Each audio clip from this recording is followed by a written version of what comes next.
Happy Chinese New Year and welcome to Dialogue. Another benefit of the recent lifting of COVID restrictions is that movie theaters are now finally open, and the Chinese people are flocking back to the cinema, especially during this Spring Festival holiday period. What changes had the film industry experienced over the past 3 years, and what can we expect this year?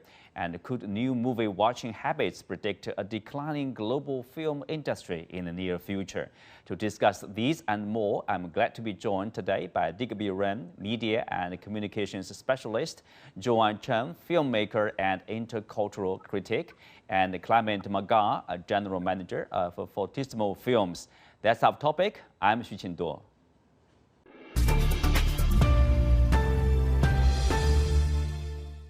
Welcome to the discussion. Joanne, I will start with you. Over the past 3 years, we know in China there's a dynamic zero COVID policy, and we do see cinemas sometimes in one city probably will be closed for a short period of time, and then the rest of the world country will be open basically. So we do see 2021, 2020, China retained its title of being the largest film market. But 2022, actually, it lost the title. So what do you make of the film market in general over the past 3 years? I am very thrilled that China has becoming the world's #1 film market in 2020 and 2021. And because of the relaxation of zero policy, and China is going to catch up the world film market. And I believe the Chinese people desperately need a good entertainment in the big screen. So I'm very positive about moviegoers returning to the theater. To the theater. Clement, you are based in Beijing. You have been through all the, obviously as a witness of the ups and downs of the Chinese movie industry. And are you as positive as Joanne? Yeah, I think I was talking with my colleague in charge of Chinese distribution. This Chinese New Year movies, there are 8 movies, Chinese movies being released this Chinese New Year. It's more than what happened in the pre-pandemic years. It was 6, 7, and not only there are more movies, but what we call 头部, or like the top big. They should be like 3 top ones, like big ones, because each of them wants to share 30% of the box office, at least the screens.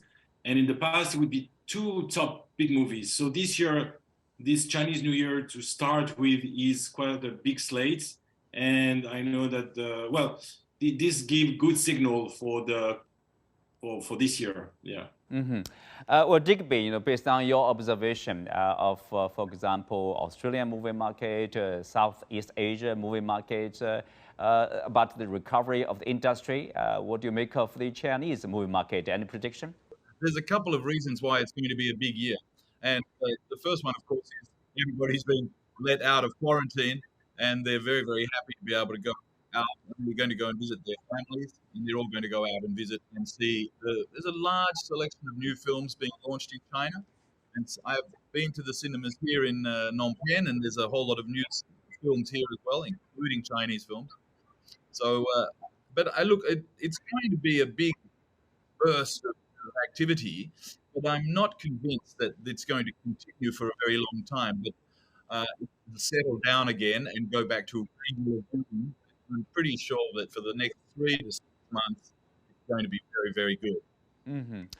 Well, Clement, you have been through with this, the production of movies. I wonder still, of course, there's impact on the whole industry. For example, the production, actors, and all these stuff over there that will be affected. They are affected or were affected over the past 3 years. Worldwide, basically. I mean, how much damage has the pandemic, done to this? Globally, probably the industry. Well, I've been in China for the whole pandemic, 3 years, but as you guys know, during the 2 first years in China, there was no COVID. It was the actual COVID zero. So life in China, like our colleague just said, it was the first world market, China, for movies in 2020 and 21. So it was not too bad at the time. 2022 was quite tough. With Omicron, there was a lot of lockdowns. So it's true that this year was quite bad. The box office in general was half of what it was before the pandemics. So it's true that many small companies, they actually closed down in China because for half a year there were not many movies releasing, or when they would release, it was small releases. So you need quite a strong financial background to go through this period. So small companies, a lot of them couldn't make it. And as you know, there were many film theaters that closed down also. The figure I had from Chinese media was 4,000 theaters closing down. That's a lot. But now here we are. There are still, as I said, big movies coming out. And yeah, around myself, I do have friends that went to other industries and now see what's coming up. But yeah, it was tough. The last year was tough for a lot of people and companies in the industry in China, like in the West. Right, right. Clement, during the past 3 years, people do worry that there's a new habit being formed. People spend a lot of time at home and watching movies and streaming online, instead of going to the cinema. Do you think that presents a challenge to this industry? That obviously creates changes like any market. Things evolve with time and technology. And not only with pandemics, but before with the example of Netflix or the Chinese platform Youku IT. So it's been a while that there is, but obviously during the pandemic, these 3 years, I know that the users for Netflix, for example, have grown a lot. A lot of people have subscribed to these platforms. But I think it will change in the way that, yes, it will take part of the entertainment, because obviously as an audience, in a week, we just have a limited time to consume either movies or series. So if we spend, 4 hours at home watching movies, I think the time is not extensible. We have limited time so for our entertainment and sport, dinner, whatever. So obviously part of this audience will go to online, but I think for theatrical products or movies, it will force producers to create bigger IPs or bigger entertaining products. I know, for example, I was talking about the Chinese New Year releases this year. There's all either with the stars or the VFX or the originality of the movie. I think the theatrical audience is expecting something a little bit more spectacular, something more than what they see online. So it will maybe orientate a little bit production of theatrical producers. But I think these are two complementary, two different stuff. So when you watch a movie online and when you go to the theater, it's two different things. It's not the same. It can overlap a little bit, but it's different. So I think, things will change. There will be less theaters, less movies for theatrical, but there will still be a demand and an offer for that. So, yeah. Joanne, you mentioned about the revival of the industry in 2023, but at the same time, we do know there will be a new strain. There is a new strain, XBB 1.5, for example, and people will be careful and people will be concerned about the new infections. How will that impact, for example, 2023, the revival of the industry? Well, I think people around the world now are getting used to COVID by now. China is probably still in shell shock, transforming from zero COVID to everybody get COVID. It will impact the movie industry for the short period of time, but in long term, movie theater will be functioning just as well, because people love spectacles and people love fantasies, and blockbusters will regain its popularity, and streaming platform are only for small probably films, and for a certain period of time during the COVID. I am so optimistic about the return of the cinema. Okay, and Digby, how is the situation in Cambodia, where you are based? Do people show the sense of that COVID is behind us and we will go to the cinema? Whatever happened, this new life will go back to the new normal life. Yeah, well, of course, the people have gone back to cinemas, not really in the numbers that you might have imagined, but actually the cinemas opened here a few months ago. So then there was a surge for the first, say, month or 6 weeks or something like that. And there was a couple of big delayed films from Hollywood blockbusters, for example, and a few Chinese films as well. But that's calmed down, and it's gone back to very much what it was before, although not as many, I think, not as many as before. And that's partly, I think, because of the streaming services. People got kind of used to that, and they're still being fairly careful. But they are going to the cinemas, and there are big films coming out, and I think blockbusters will be in the big cinemas, that's for sure. But I just wanted to say to you that there's segmentation in the market has happened, where you've got specialized cinemas for different kinds of films, and it's not always just big screens. So you've got IMAXs are very big, and then you've got these 4DXs, with moving chairs, which are great for action films. And there's a segmentation. It's experiential, and I think, is going to be a strong trend going forward into 23, 24. Okay, that will be some new opportunities probably, Clement, for the movie productions. You produce movie probably for different situations, different markets even? Yeah, and differently produced with different kinds of effects, and specially produced, give movement and things like that.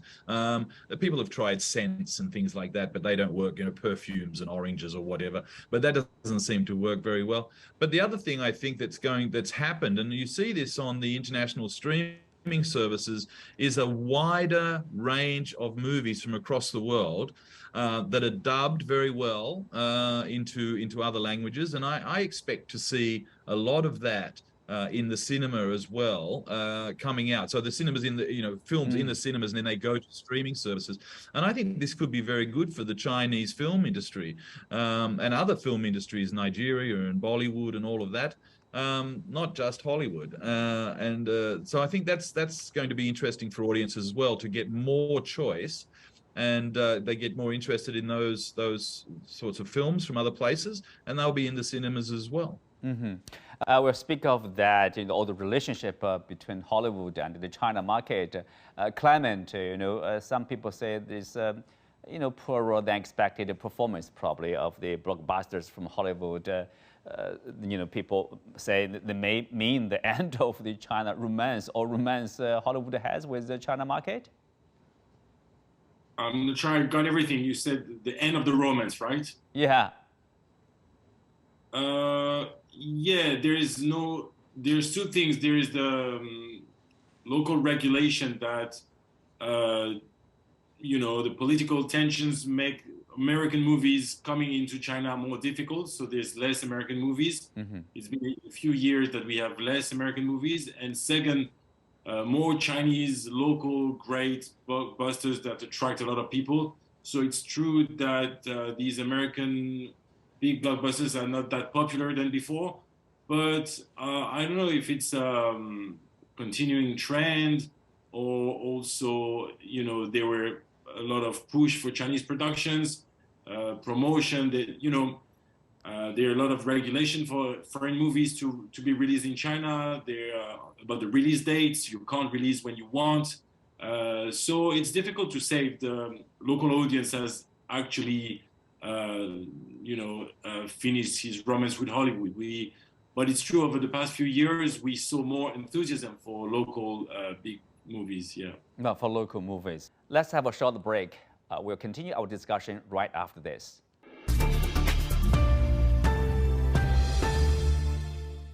Welcome back. Clement, what do you see as the quality of the Chinese movie making? For example, you mentioned earlier, I believe, the release of Wandering Earth 2.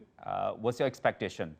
Well, over the past few years, China is a market where it's all market driven. You don't have, I'm coming from France. There we have a lot of government subsidies for movies. So it's not the whole market driven production. Here in China, like in the US, I guess, investors, financiers of movies, they need to recoup their money, obviously.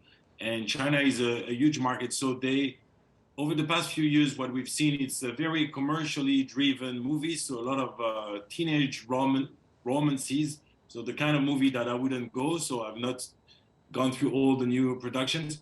So I think this past few years, because it's tough for a financier to recoup his money, it's a risky business like anywhere, the movie industry, especially when you don't get any subsidies. You need to make your money back from the market, right? So it's very commercially driven.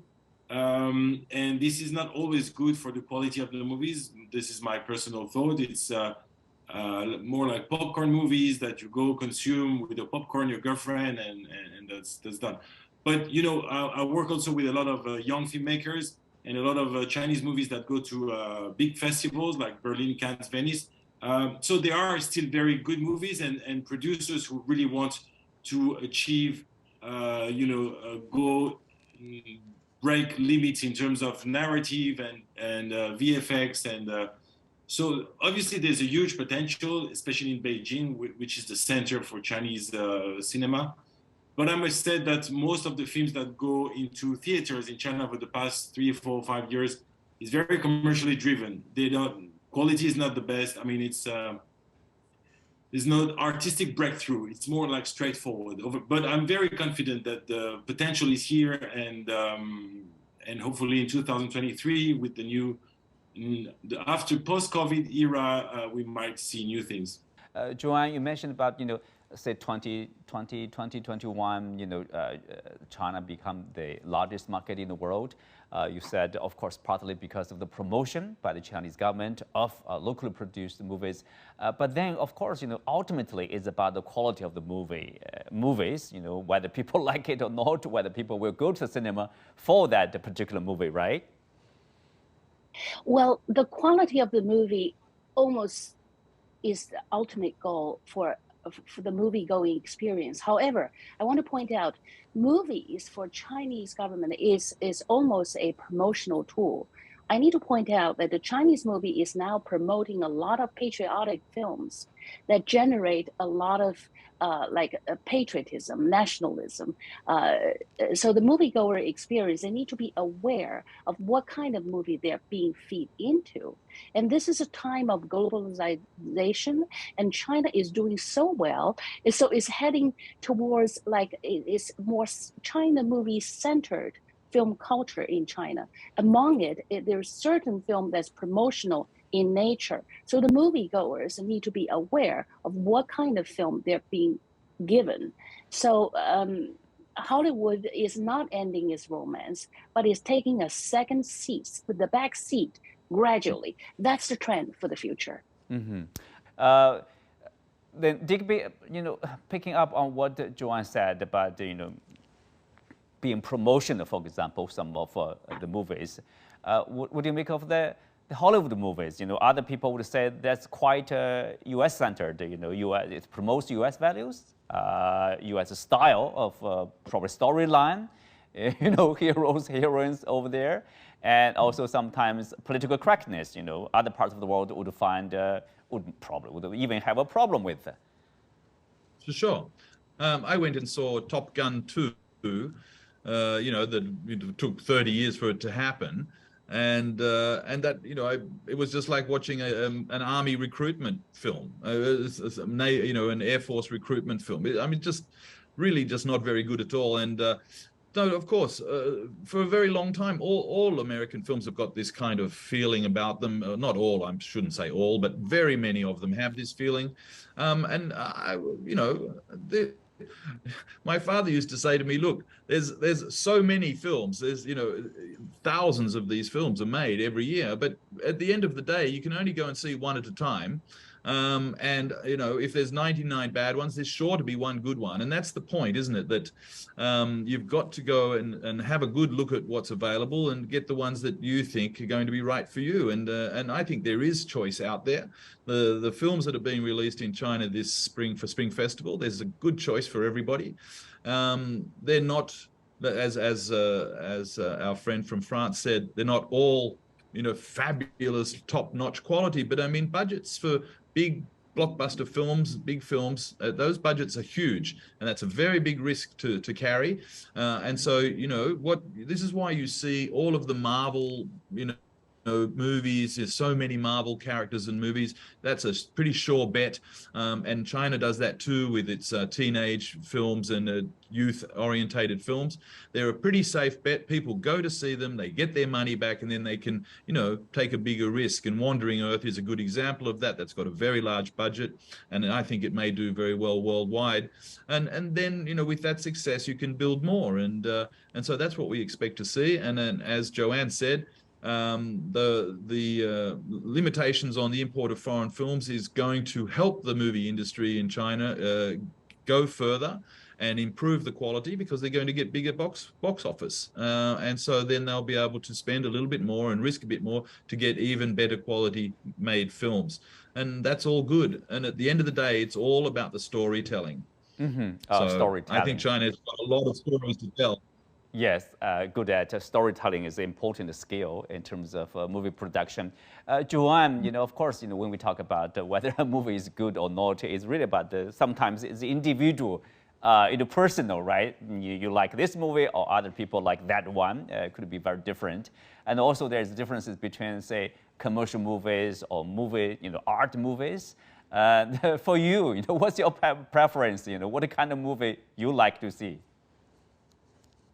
Well, I want to point out on the earlier point about the nature of a promotional film. And it's not the same.